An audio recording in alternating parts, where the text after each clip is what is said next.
एक ठिकाणी गेलो मी सांगितलं, तिथं त्यांच्या घराच्या परिसरात पिंपळाचं झाड होतं आणि पिंपळाच्या झाडाच्या खालतून तर निंबाचं झाड होतं आणि निंबाच्या झाडामध्ये निंबाच्या झाडाच्या सावलीखाली 4 दगड मांडलेले होते असे.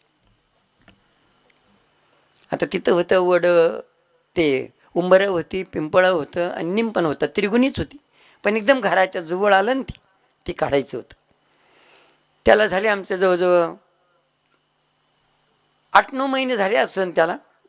पहिलं पूजा करून गेली, जेसीबीच मिळालं नाही.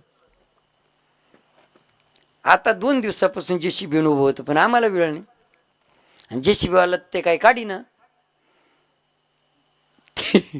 ते म्हणलं बाबा उभा राहील तेव्हा काढीन फोन तर मग ते जावं लागलं तिथं. तिथं गेलो तर नेमकं त्याचं पूजन बिजन केलं. तर ते 4 चिरे मांडलेले होते. म्हणलं हो, हे चिरे तुम्ही अमावस्येच्या दिवशी विसर्जन करून द्या. अमावस्येच्या दिवशी विसर्जन करून द्या. काय ना तर आपल्या घर परिवारातलेच व्यक्ती मात्र आपल्याला त्रास देतात. शरीर आहे ना तोपर्यंत आपल्याला त्यांचे संबंध आहे. शरीर सोडल्यानंतर त्यांचा दगड मांडला, घरामध्ये मात्र ते घडून बसवले, असं काही जर झालं ना, तेवढं कवा आजूबाजूला आपला चिरा मांडला, एवढं मात्र आपल्याकडून शक्य नाही. ते त्यांना आवडीची वस्तू पाहते ना कधी कधी तुम्ही, बिडी आणून दे, तमुकूची पुडी आणून दे, चुडींची पुडी आणून दे, अशा वस्तू मात्र त्यांना जी तलप राहते, त्यांना जी आवडीच्या वस्तू असतात ती मात्र आपल्याकडून देणं शक्य नाही. म्हणून ते आपल्याच परिवाराला मात्र त्रास देऊ शकतात. मग अशा वेळी मात्र आपले लग्न संबंध जमायला अडचणी, एकूण तिकून संतती परिवारामध्ये अडचणी, पैशाला पैसा न लागणं, कष्टाला प्रयत्नाला यश न येणं, किरकोळ गोष्टीवर नंतर चिडचिड भांडणं होणं, या गोष्टी सहज घडतात पण कळत नाही. म्हणून अशा वेळे मात्र कोणीतरी सांगितलं ते मांडून देते. त्याच्यापेक्षा मात्र दक्षिण दिशा जी आहे ना, याच्याबद्दल बोलतोय आम्ही. तिथं जेव्हा त्यांना सांगितलं, म्हणलं हे सगळी परेशानी पाहिलं तुम्ही, ज्या टायमाला मांडलं असेल त्या टायमाला शेंदूर लावलं असेल. आता शेंदूराचं एवढं एवढं नाही राहिलं तर राहिलं ते कुठं मुडं लागेल होतं शेंदूर, त्याला तसं पाहिलंच नाही, शेंदूर पाहिलं नाही, काहीच नाही. कसं मग त्यांना म्हणलं हे आमुष्याला विसर्जन करून द्या. आता विसर्जन करायला हे आमके माझे, हे पण के ते तमके, आणि ही माझी चुलती म्हणे, चुलती अजून मिली नाही म्हणे ती, तरी तिलाही बसवलं, जिवंतच तरी बसवलं. म्हणलं आता जिवंतच विसर्जन करून द्या. काय आपण काही काय भाऊजाई म्हणजे माझी भाऊजाई अजून जिवंतच्या वेळी तरी बसवली. मला आता ते जिवंतच विसर्जन करून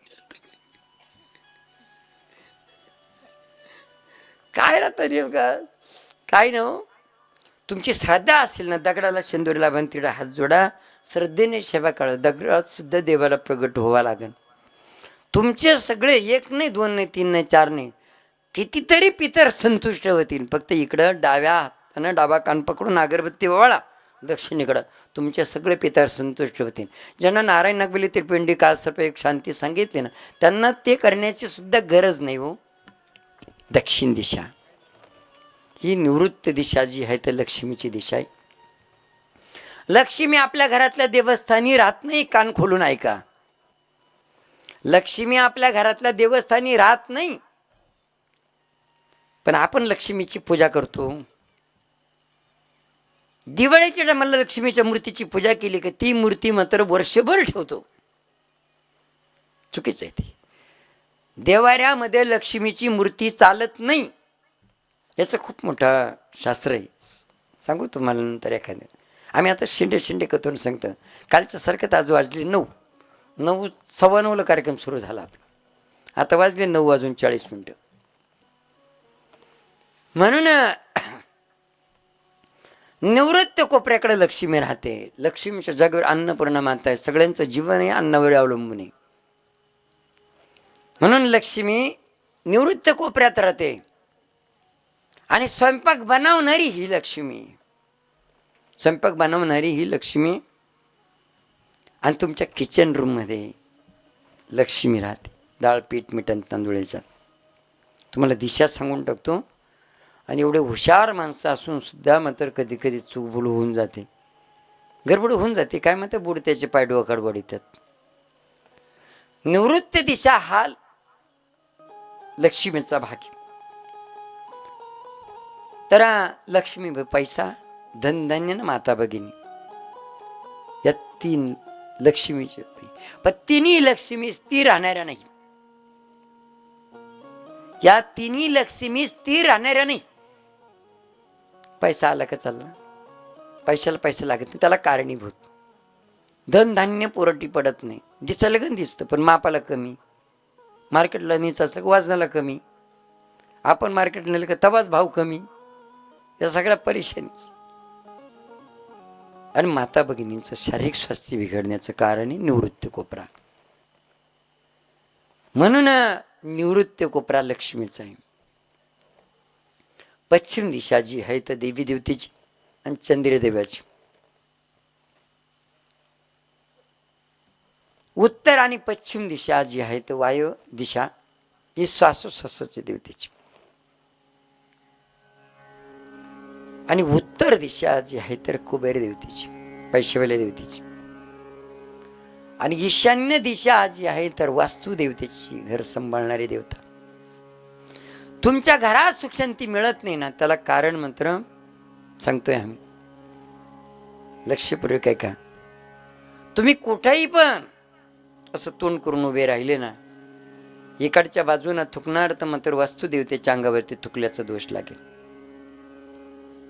समोर थुकले तर सूर्यनारायणाच्या अंगावरती थुकल्याचा दोष लागेल. इकडच्या बाजूला थुकले तर अग्निदेवतेच्या अंगावरती थुकल्याचा दोष लागेल.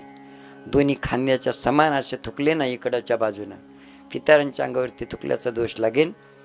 इकडे थुकले तर कुबेर देवतेच्या अंगावरती थुकल्याचा दोष लागेल. असं तिरप इकडे थुकले लक्ष्मीच्या अंगावरती थुकल्याचा दोष लागेल.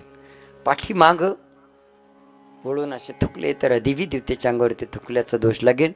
आणि या कोपऱ्यात थुकले तर श्वासोश्वासाच्या देवतेच्या अंगावरती थुकल्याचा दोष लागेल. ते बोलत नाही आपल्या बरोबर, तो तुम्हाला सगळ्यांना माहिती. एखाद्या वेळेस मात्र तुम्ही लग्नाच्या मंडपामध्ये बसले का हो, कधी कार्यक्रमात बसले कधी? एखादं माणूस थुकायचं असलं तर कडालाच बसतं. ते तर मग कडालाच बसतं ना, थोडं कडाला बसतं. सारखा सारखा सारखा सारखा म्हणता म्हणता म्हणता दोन चार तिकडून जिकडून थुकायचं तिकडूनच येऊन बसते. बरोबर आहे ना? गर्दी झाली म्हणजे मग हे कडाला बसतं बसतं, आणि गर्दी झाली म्हणजे मग त्याच्या थुकायच्या बाजूनं काही येऊन बसते. मग आता चार माणसं तो उठायचं म्हणलं थोडंसं अपमानासारखंच आहे का नाही, थुकायला लांब जायचं. मग असं असं करायचं थोडं थोडं.